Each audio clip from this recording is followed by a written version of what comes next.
जो कोर्ट ने order pass किया है, कोर्ट ने ये ऑर्डर पास किया है जो 30 अक्टूबर 2023 को मैनेजमेंट ने जिस ऑर्डर से आपकी नौकरी को खत्म किया था, उस ऑर्डर को कोर्ट ने खत्म कर दिया और ये कहा है कि वो ऑर्डर बेमाने है, गलत है और उस ऑर्डर को क्या बोलेगा, उस ऑर्डर को रिजेक्ट कर दिया कोर्ट ने। कोर्ट ने ऐसा बोला है कि आप ऐसा माने कि ये ऑर्डर कभी पास ही नहीं हुआ। ये मानिए कि ये ऑर्डर कभी पास ही नहीं हुआ और उनको डायरेक्शन दिया है कि आपको नौकरी में रखें, बेकारी का सारा पैसा दें और जिन पोस्टों पे आप काम कर रहे थे वो पोस्टें आपके लिए रिजर्व रखें, वो उन पोस्टों के ऊपर और किसी को नहीं लगाएं, उन पोस्टों को खाली रखें ताकि जब तक आपका रेगुलराइजेशन का मैटर चल रहा है, अगर रेगुलराइजेशन का मैटर आपके हक में होता है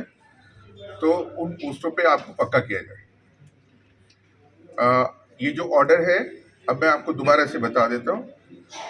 कोर्ट ने ये ऑर्डर किया है कि आपको नौकरी में रखा जाए, 30 अक्टूबर से लेकर आज तक की सैलरी दी जाए, जब तक मुकदमा चल रहा है। जिन पोस्टों पे आप काम कर रहे थे, ड्राइवर थे, एलडीसी थे, जहाँ भी काम कर रहे थे, एमटीएस का काम कर रहे थे, जिन पोस्टों के खिलाफ अगेंस्ट आप लगे थे वो सारी पोस्टें वैकेंट रखी जाए ताकि अगर कल कोर्ट आपको रेगुलराइजेशन का ऑर्डर करती है तो वो पोस्टें वहाँ पे हो, कोई और आदमी उसमें भर्ती नहीं हो।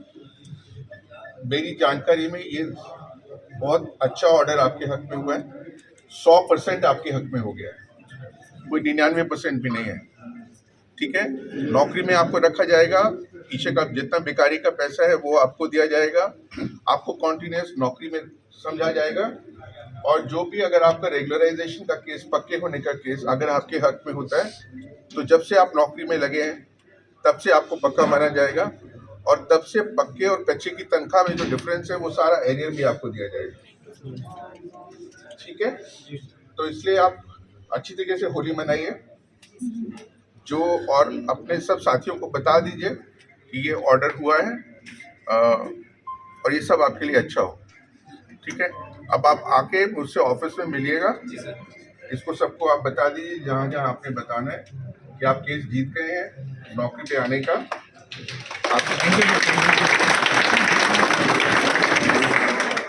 जो भी हमारी प्रार्थना थी, प्रेयर थी कोर्ट के सामने, वो सारा कुछ हमारे को दे दिया गया है। अगर आप संगठन बना के रखेंगे, एक साथ जुड़ के रहेंगे तो आगे भी जीत आप ही की होगी। यहाँ कोई हारने के लिए मुकदमे नहीं लड़े जाते हैं। ठीक है, तो जीत आपकी होगी क्योंकि मैनेजमेंट गलत है, आप सही रास्ते पे हैं। और ये भी मैं आपको बता देता हूँ, अगर आप तरीके से मुकदमा लड़ेंगे तो कल आपको पक्के भी मिल जाएंगे इन नौकरियों के ऊपर। Thank you.